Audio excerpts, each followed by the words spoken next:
Cloud. Thank you. Um, so welcome everyone to our summer parenting webinar.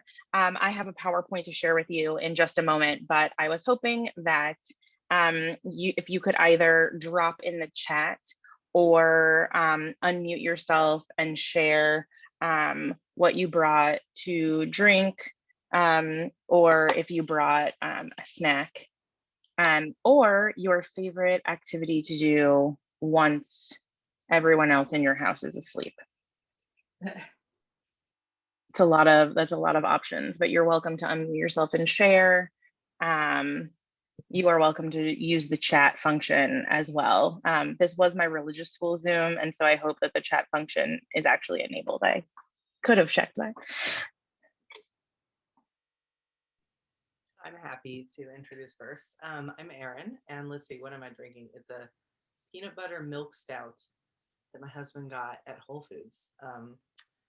We divided and conquered children this evening, and he went to Whole Foods with one of the kids and brought that back, and it's pretty yummy. That sounds great. Very desserty. Yeah, I had one of these, or a similar one, like years and years ago in Boston, and it was a company that like didn't make it out here, but this says it's a California one, so I think it's just a different brewery. My favorite thing to do after the kids go to sleep is knit or go for a run, because then I don't need to bring the stroller. So it's less work to run on your own. Awesome. Thank you, Erin. Hi, everyone. I'm Dana. I'm Rabbi Aimee's sister. I have not grabbed my drink yet, but I do have grapefruit soda. And my favorite thing to do after Benny is asleep is, I guess, work out and shower. By yourself, yes. By myself, yes. Understood. And I'm sorry, I didn't have you say out loud children or grandchildren, or anyone you are guardian of, nieces, nephews, whoever you're taking care of. The reason you're here in this webinar, ages. So Erin, can you share the ages of your wonderful children? Yes, so I have 3 kids. They are 4.5, 3.5, and 11 months as of today. She's so big. I can't believe it. And Dana, how old is your bundle of energy? Benny is 14 months. Awesome. Thank you. Harriet, would you like to introduce yourself? I will. My name is Harriet Reed, and actually I am a nana of many, but I have 2 that live local and are twins, and they're 5. And talk about bundle of energy. Yes. So my daughter is a single parent, and so I help out as much as I can. And I thought I had more energy than I did, but once in a while I fizzle, but I don't fizzle until after they're picked up or after I drop them off. But they're wonderful. Great. Grandkids are more than your children. My children are old. There is another grandparent here as well. I'll let her introduce herself momentarily. But do you have a drink or a nosh? Oh, my favorite hint. No calories, no sugars, no carbs. Just a hint of flavor. I sound like a commercial, right? Anyway, it's really good. Awesome. Thank you so much, Harriet. Nice to meet you. You too. Lauren, would you like to introduce yourself? No pressure. Sure. Hello, I'm Lauren. I'm in the dark because it's very hot where I am. My daughter is almost 3. Nora. Awesome. And are you snacking on anything in the dark? You know, I just had a really big dinner, so not yet. Okay, great. Thanks for joining us. And Julia, I do happen to know that your name is not Yael, and so you don't have to change it. I know you. We're just sharing if we're having a drink of something, a little nosh, something you like to do once the kids are asleep. And how old are your children? Hi, I'm Julia. My kids are 5, almost 6, and 8. I don't have anything with me, but I did bring my crochet out because that's my happy thing right now, so that I can do anywhere. Awesome. Thank you. And Ellen, did you want to share who you are? Not really, but hi, I'm Rabbi Aimee's mom, and I'm exhausted. This is my third day in a row babysitting, and I just got home. And hi, Glad you're here, Glammy. Um, love you. I love you too. I love that this Zoom room is filled with relatives of mine. Thank you. And I love that we have parents and grandparents because it absolutely takes a village to raise our wonderful children. And we'll talk about that village in a few minutes. But I am Rabbi Aimee. I'm the education director at Pasadena Jewish Temple and Center, and I currently have a whiskey and dark chocolate Oreos. And if you have not tried the dark chocolate Oreos, you must. They are delicious. And it is very hot in my house too, and the ice melted.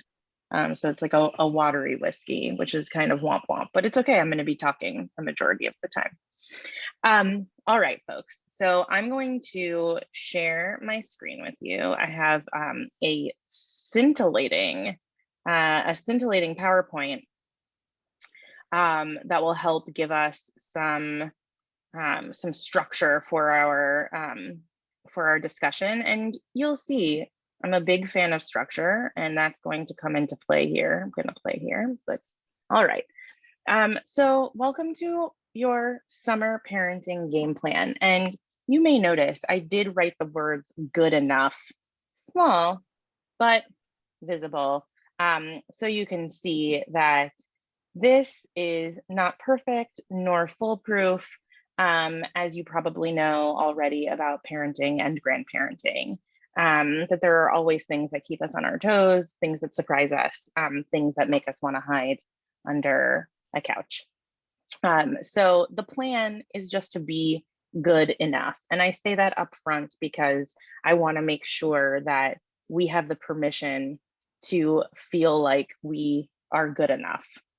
We don't need to be great. It's excellent if we are great, but good enough, especially when we are in this weird space of being sort of post-pandemic, like at the tail end of this pandemic and re-entering into the world. So good enough will be our mantra.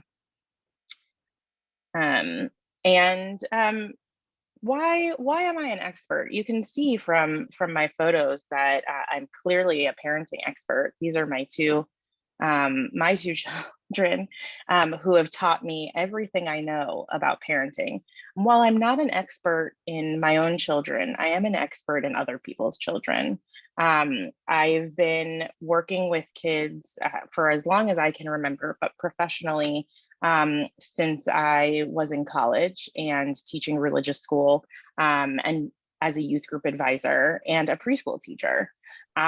So I've worked with kids of all ages, and they're all wonderful individually and moderately frightening as a group, and really are curious and hilarious if you get the chance to really spend time with kids. So do I have a favorite age group? Sometimes I think it's like the 3s and 4s, because they remind me of the 13 and 14-year-olds, only they're tinier and like moderately easier to contain. So they're very similar. But you might have a favorite age group, and I hope that your child or grandchild is in it right now, so that you can really enjoy them. But I'm not really an expert. I'm just going to share things that seem to make sense and have worked for me at one time or another. And then later we're going to be able to share, if you feel comfortable, things that work for you and your family. And hopefully there will be some time for your own brainstorming, so that you walk away from this session feeling like you have some sort of plan of attack for the summer. Why do we need a plan? This is by far not the worst my house has looked, but it is what my kitchen space looked like after I decided to do something for myself and exercise while my children were home. And this is everything that they took out from one area while I was trying to do something for myself. And so I feel like maybe your house has looked similar at some point. But we need a plan so that things don't feel chaotic is all this is meant to represent. I wish that I had more pictures of what it could really look like if I was in a meeting, then things really explode. And I know you know what I'm talking about. So this is going to be a simple 5-pronged plan of attack. And for our number five way to get summer to go the way you want it to is by having some sort of routine. And so as we go through the other 4 pieces of this, I want you to think about, what does routine look like for you and your family?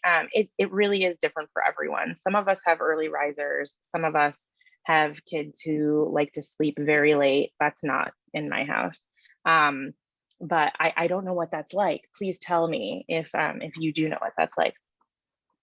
But if you're creating a structure, you want to include your children as much as possible in the creation of that routine. And so, like for Julia, for you, that would look really different, because your girls would be like really able to get involved in the planning. I bet Yael could write out your family's whole schedule for you, and I'm sure she has. So based on age, it is really, really important that we give our kids choices, even Dana, even for Benny, or Aaron, even for Lily, our youngest babes represented here. They can make choices when they're really simple. So try and include them as much as possible. And because, you know, I represent Pasadena Jewish Temple and Center, I happen to be a rabbi. Judaism is really great at routine. And so I just wanted to share a couple of things that we do as a family that help to add some structure to our day. So one of the things that sticks out most to me is when my children are compliant and allow me to sing our bedtime songs. We sing the bedtime Shema, the evening Shema together. And if you've gone to summer camp, or you know someone who has, this is sometimes called Shema Shkivenu. But it's a beautiful way to say goodnight and to ask God to watch over us and take care of us. And that's one thing that I've been doing with my kids since they were born, and since we're having a sleep regression currently, they're very willing to have me sing the bedtime Shema to them over and over and over again. And if you hear screaming, it's because they are awake. So clearly I'm an expert because my kids are still awake. So there's also a really great opportunity within Judaism when you wake up in the morning to say blessings of gratitude. And it doesn't matter if you know those blessings or not. It is really a beautiful practice to either with yourself or along with your kids and grandkids to practice sharing something you're thankful for that day. And it could be something big or something little. But this is not just part of a really great Jewish practice that we've been doing for centuries, but it's also part of this idea about positive thinking spiraling into more positive thinking, that the more gratitude we can share, we're in a better place in our lives because we're able to focus on the positive. And you might notice that if you complain about things and you're constantly, you know, being nitpicky about X, Y, or Z, that it's really easy to spot issues, to spot problems with whatever it is you're facing. But studies show, and I know from having practiced this myself, that the more you're able to name positive things you're grateful for, the easier it becomes to spot them. And so I've tried with my kids, and it's worked at various times. It currently is not working, to say, you know, what's something that you're thankful for that happened today? Or how were you a good friend today? Or if you were to tell me the story of your day, what would it sound like? Which is that's a nice thing that you can do at the end of the day, sharing gratitude in the morning, you know, whatever it looks like. It's all Jewish. Moving on. Good. So thank you. You'll see there are just shameless pictures of my children to keep you entertained. But this picture does have a purpose, which I will tell you momentarily. So while I just spent a good amount of time talking about the importance of routine for your day, there's also an excellent element of surprise, that when you keep kids on their toes, they stay engaged and they are less likely to tantrum, to move to that screen. So one of the things that that I think about regularly is like how well camp keeps people on their toes, by having themed days or themed weeks. You know, you show up and it's pajama day or crazy hair day in your house and everyone participates, or surprise, you're having breakfast for dinner. Those are things that are like small, but can be really, really exciting for kids, to surprise them. And of course, you still keep your structure, but you add something really, really exciting. Watching a movie together, like tonight, to shake things up because my husband wasn't home yet for dinner. I put the TV on and I put a picnic blanket out. And instead of eating at the table with no TV, we had a special picnic dinner and we ate on a blanket and watched Nailed It. So just little things like that are really, really exciting for kids, and take almost zero effort from us. And the reason for this picture is, if all else fails, try a popsicle bath. And this is something that I learned from an Instagram account. I think it's called Busy Toddlers. And if you don't follow them, you absolutely should. This woman's got tons of ideas for how to engage your kids. And she introduced me to this idea of the popsicle bath. And it's been revolutionary. You have a kid who doesn't want to get in the bath or get in the shower, they're complaining, give them a popsicle, and you're already in a space where they can be cleaned up quickly. And it just makes it so exciting. Here's my daughter. This is last year, actually, but we're still doing popsicle baths to this day. Now they're Otter Pops, but here you can see her with a paletta. But this is fun for everybody. Try it yourself, even if you're into popsicles. Number 3 would be to make Shabbat part of your routine. And I mean that in a couple different ways. That we have in Judaism, we have this great structure for the week, that we are not meant to go all the time. Sometimes we think we are supposed to do that, especially as Americans, as American citizens. We are constantly told that we need to go. But Judaism makes sure that we understand that there's a time where we are supposed to rest. We are supposed to rejuvenate, feel some sort of renewal, so that we can start the next week and feel successful. It's also a really great time for reflection. We can't grow, we can't learn unless we've done some reflecting. And that's not just for us as adults, but also for our kids, to be able to stop and take stock of what the week brought us, is really, really important. And also goes hand in hand with being able to share gratitude. And And so this is a picture of my son holding a delicious challah from a couple weeks ago. But I wanted to share quickly, I'm going to stop this for a second and share something else, that PJTC has been doing an initiative called Judaism in the Home, where Melissa Levy, our Director of Congregational Engagement, and I have been working really hard to make sure that that families feel confident doing Jewish things in their home. And I know Aaron and Julia have participated in that pretty regularly, so thank you.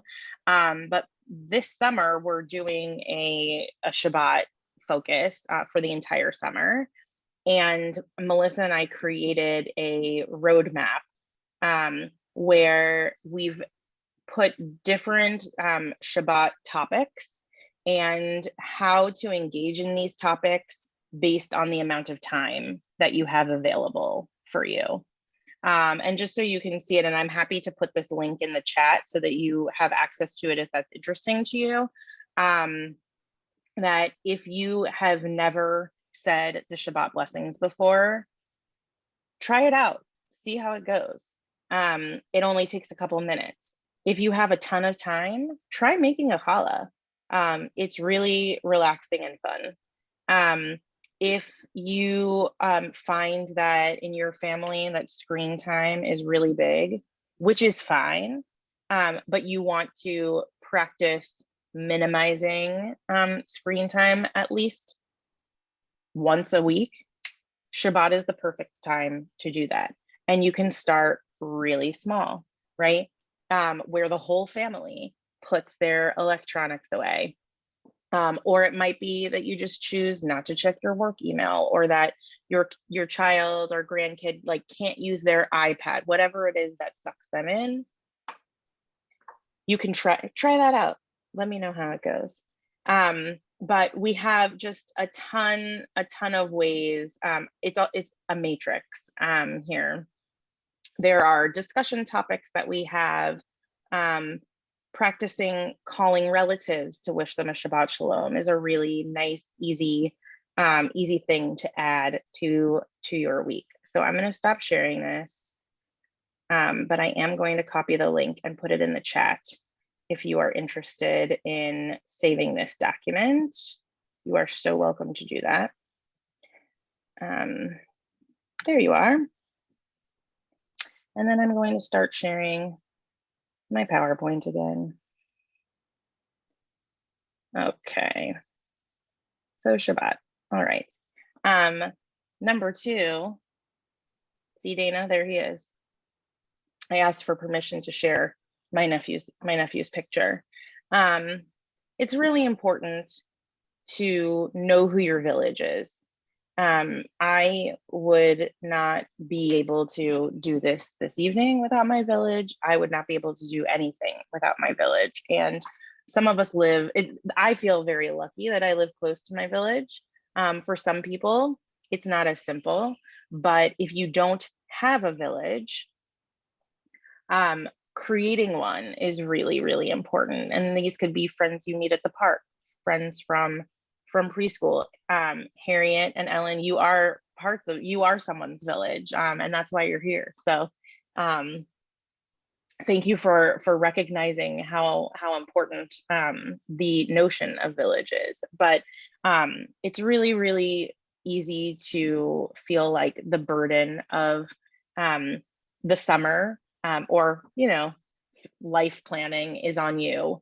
And this is a reminder that you are not alone, that you need friends and family that you can talk to, that you can vent to about all of the craziness because the kids are out of school, or that you're stuck. You've gone to the same park for the last 4 weeks in a row. And does anyone anywhere have any suggestions of something fun that you can do with your kids so that you don't bang your head against a wall?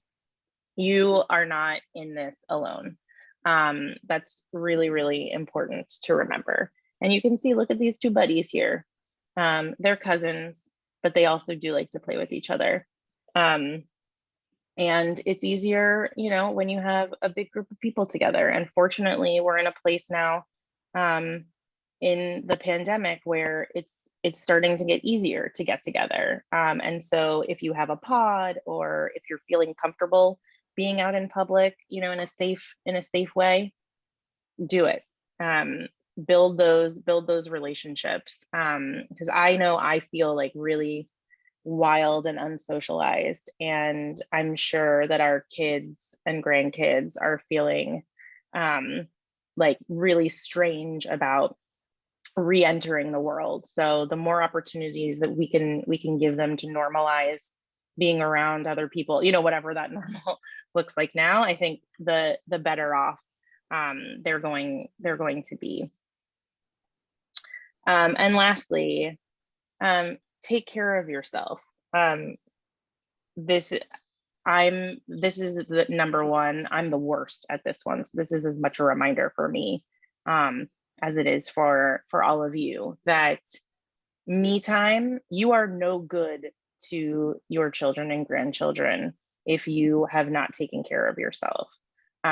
If you are feeling frazzled and exhausted, you are of no use to the children that love you, right? Because you can be short with them. You know, you can have your worst grandparenting or parenting moment when you are short on sleep, short on patience, and you haven't taken care of yourself. So what can this look like? For me, you can see I have a punching bag behind me. This is a new skill that I picked up during the pandemic. I do highly recommend it to everyone. Hitting things is a phenomenal way to have some me time. It might, you know, we have crocheting and knitting happening right now, which is wonderful.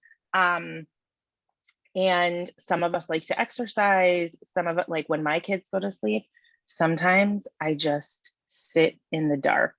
Like you, Lauren, I just sit in the dark and I don't turn on the TV, nothing. I just want to sit in silence for like 5 minutes because I've been like talked at all day. Even that is me time. Sometimes before I pick my kids up from school, I'll sit in my office because we're on the same campus currently. I will sit in my office for 5 minutes and put on white noise and make sure that I've had like a separation from work before I pick my kids up, so that I can be like as present as possible. Which is, you know, kind of impossible right now, as all of our stuff is bleeding into everything else, you know, working from home and all of that. But also for some of us, this looks like, you know, going to get a facial or a massage, right? Finding what makes you happy and making sure that that is part of the structure, that that's part of your family's weekly routine. It's not just important for you, but it's also important for your kids and grandkids to see how important it is that we take care of ourselves. We need to role model taking care of ourselves so that they know how important their own person. I mean, they know right now they're sociopaths who can't see, who don't know about other people yet. But the more that we can role model how important it is to do self-care, the better chance we have of helping to raise children who are able to take care of themselves, which is really, I think, you know, a big goal in parenting and grandparenting. And so that is the end of this scintillating PowerPoint. And I wanted to take a moment and use this space as a place for us to share some things that have worked, things that you feel like trying but are nervous to, anything that the PowerPoint made you think about, any questions you have, it is open for you. Come at me.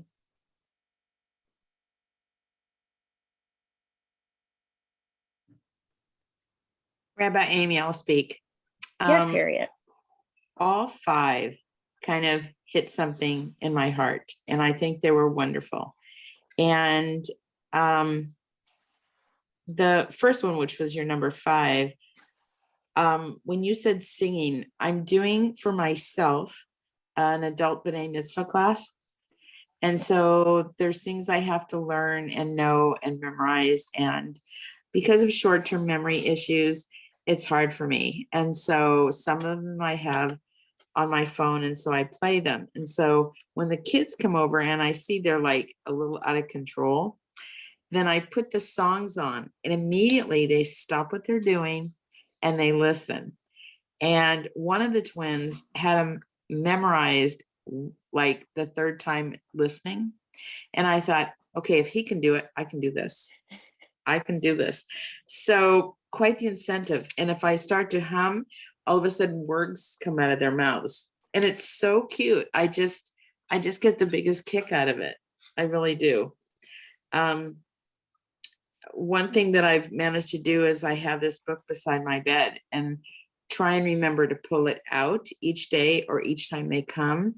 And I'm putting really sweet things that they've said or that kind of take you off guard. And as soon as the book is filled, I will wrap it up, and that will be one of my daughter's Hanukkah presents, to see these little quotes from them. So I think I try and do a little bit of each thing, except number 1 is really tough for me because I didn't do it as a mom and I sure don't do it as a nana, but I'll work on it. Good. I trust that you will, Harriet. Thank you so much for sharing that.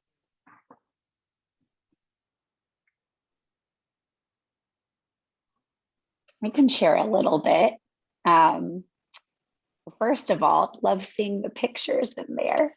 Those are some kiddos that I really love. So I was thinking a lot about, my baby was born literally at the beginning of the pandemic, like right at the beginning.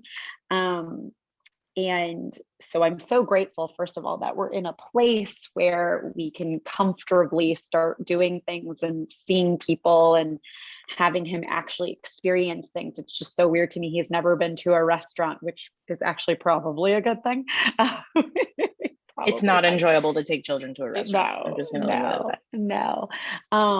But I'd say actually, in terms of what resonated with me from what you were sharing, a couple things. So first of all, in terms of Shabbat, how thankful I am that we're in a family that observes Shabbat, one way or another. And I'm so glad, in terms of the pandemic being quite better, that we're able to comfortably enjoy that time together. And I love that Benny is able to spend time with family.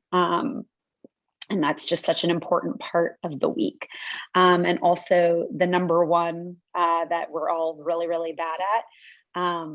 I'm looking forward to, this is a me thing, but it's to help with my family, is that I'm going to be transitioning careers a bit so that I'm able to be home and engaging more and be more present with Benny. So I'm looking forward to spending more time with him this summer and being more present and able to just be together. So we'll see how that goes. Thank you for sharing, Dee.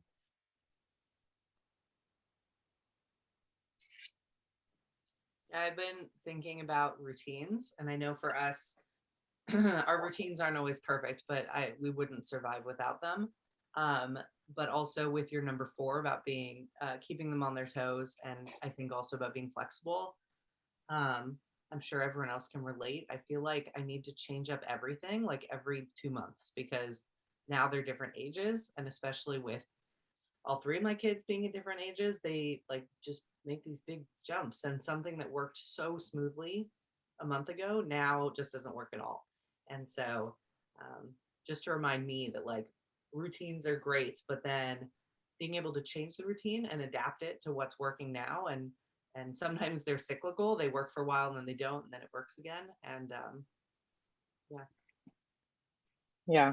They Thank you. help. Yeah, they do. We were just we had we started like a chip jar for good behavior, and he doesn't care anymore. And so now, like, we do, yeah, which is great, and we actually don't need it for the thing that we had started it for. But now, like, he's back to being a nihilist, and how do you find that thing that your children care about so that you can not bribe them, but like so that they can work towards something, earn something, is really it's hard. It's really hard. So thank you for the reminder that the routines do need to change quite regularly, because they're not the same kids they were a month ago, 2 months ago. Absolutely not.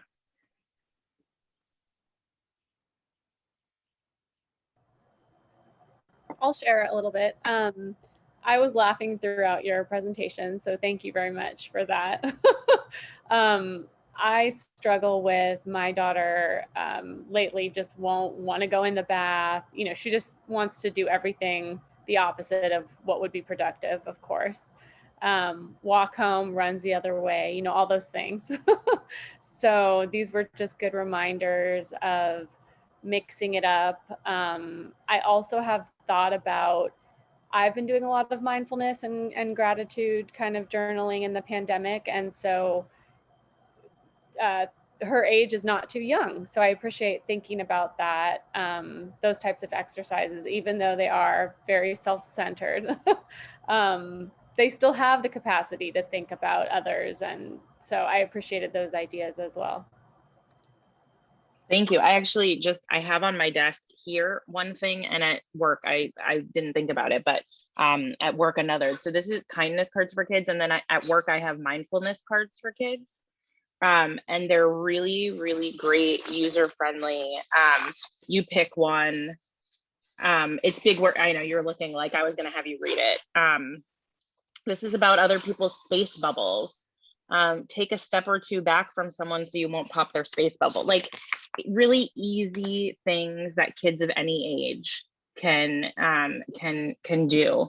But these are a really cool resource, and I think there are 52 of them, so you could like practice doing one a week, or whatever works for you. But there's a mindfulness set that's really wonderful too, that helped me actually make the Shabbat matrix that I shared with you all.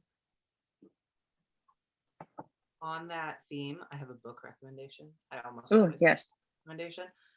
And our bedtime routine is very book heavy, but one of the books that we read most nights, unless it's like I need you to go to bed right now and I'm done at night, is we have a book called Breathe Like a Bear. And I think there's actually a couple like sequels, and they're all different.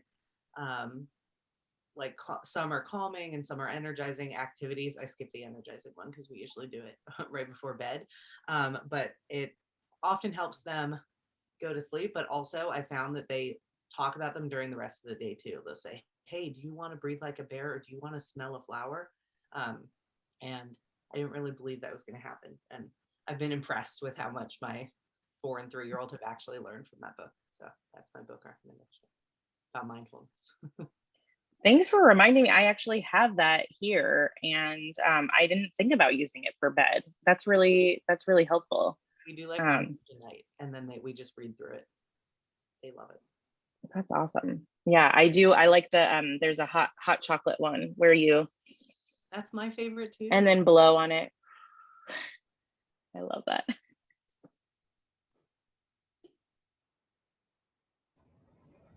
You guys were talking about trouble with baths. So I found shaving cream amazing. And so my kids from even young, like 2, 3, they actually enjoy taking a shower. So that's my go-to when they like are rowdy. I'm like, put them in the shower. I give them shaving cream. I give them lotions like from Sorry, I got like squirrels running around the yard. Like from hotels.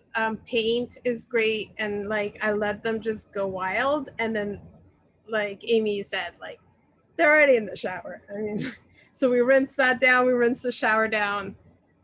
It's almost like a little chemistry set. Give them little bottles, and you know, yeah. So that's how we solve that shower problem or bath problem in our house. But Then how do you get them out, Julia? I don't know. I didn't mean to put you on the spot. I was just thinking about how fun that would be to do Usually chemistry. after a while they're ready to come out, but like sometimes like I can get it. Sometimes I'll even put them in there without the water running, with just the paint and the shaving cream and like the baking soda and vinegar is great too in the shower with paint, and let them go and then turn on the shower. I don't know. That's a good question. They're usually done. Mine are usually done at some point, and they're ready to come out. They're screaming for me.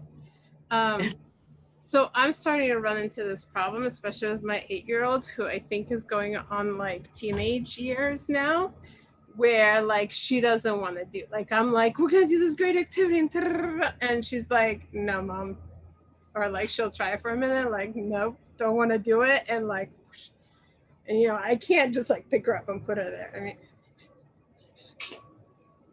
So anyway. Yeah, first of all, she is a teenager. She's always been a teenager, in the best way. I think that number 5, like the making the routine and involving your kids, like I wasn't joking when I said she probably plans everything for all of you, but I think that the more say she has, within reason, of course, there's less of a chance for something to be like not cool enough for her, right? Or that, you know, that Yael and Miriam together planning something could be really exciting, within reason, of course, once a day, once a week, right? Like an opportunity, and that if she's giving up that control, like, yeah, I know that's hard. It's just different. Yeah. It is different, but that, you know, think about the skills that you're teaching them, by letting them make decisions. And that's actually, I mean, that's a lot of what happens in youth group. And Aaron can speak to that, as the adult supervising a youth group, you have to figure out the balance between, you know, pushing them, pulling them, helping them plan things, and then just knowing when to let go and having them figure it out on their own. And like home is the perfect place to experiment with that. Because if the plan fails, it was at home, and it's not a big deal. They're practicing controlling things. Yeah. Planning things. So it is a really, really hard balance. I think that like having my kids in school, that's been really hard, like giving up the control of knowing what happens all day, being in charge of what happens every day. Yeah. Like knowing or figuring out like, where did you even learn that? Them having a life like outside of what is provided for them at home. So I totally understand. That's a relief. I'm like, all the pressure's not on me. Like I get to like give a professional That is nice too. job. That's nice too. But I understand the giving up of the control is really really hard. But it's teaching them important skills. Yeah.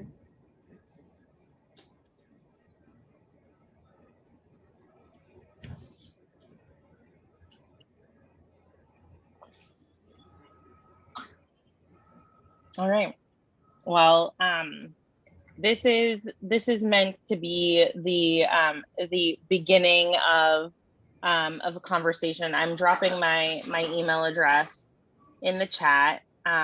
a few of you have it already, but for those of you who don't, consider this the beginning of a village.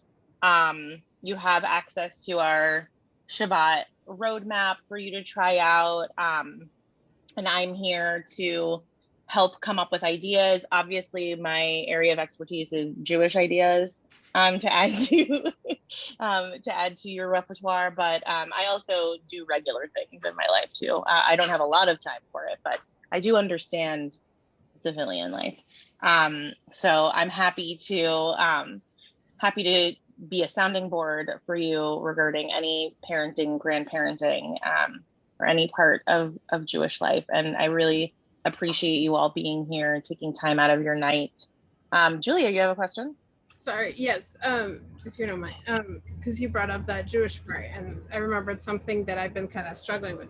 So I've been wanting to do more mitzvahs with my kids, but I also want them to kind of see the result, because I feel like like we can gather up cans and take them to, wherever, but they never see that people are getting it, that people are benefiting, and we're not quite ready. They're like shelters in terms of the COVID thing. Otherwise, I think we would be giving out meals.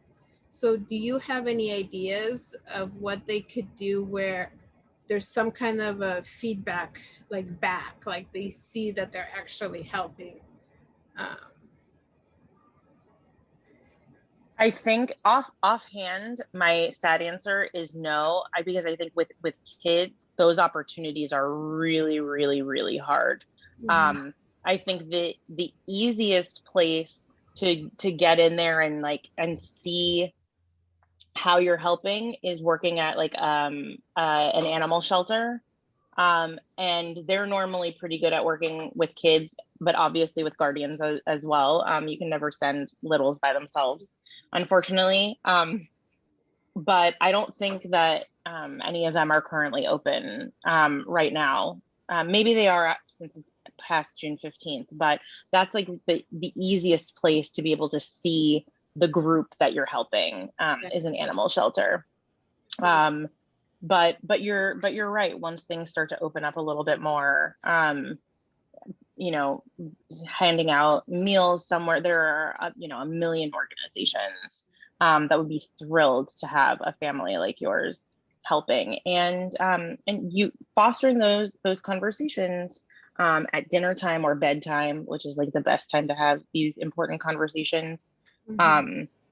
Is really great as well. Talking about, you might not be able to talk about how your actions have impacted whatever group you're working with because you can't see it yet, but the why is it important that we did this, or why is it, talking about homelessness with your kids is really important.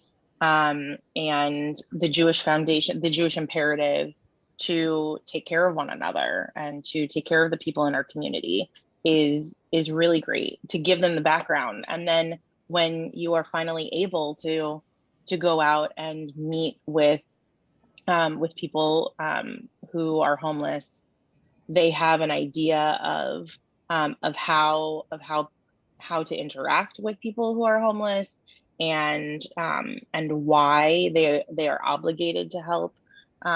So right now you can be doing like the background work, but animal shelters will be your best bet. It's a good idea, especially my little one Miriam. She loves animals right now. So if anybody knows of any small, maybe like home, like little shelter people who are fostering kitties and doggies, please let me know. Thing related to animals, that especially depending on how open animal places are right now, a lot of places have like crafts you can do, like to make like dog chew toys or beds, and that's if they like crafty things. That's something that you can do at home, but then bring, and then depending on what actual volunteer opportunities they have open yet, that can be like something to do in the meantime until more of those open up. That's a good idea, because even them like dropping it off and giving it to like this cat might be great. It's a great idea. Thank you. That's awesome. This was the point, being able to help each other. So once again, this is your village. Feel free to email me, call the synagogue, whatever. I'm here for your Jewish and parenting needs, as I am a parenting expert. As of tonight, I'm now a parenting expert. Thank you all for bringing your crafts and your drinks and your snacks to our webinar this evening. I'm going to stop recording and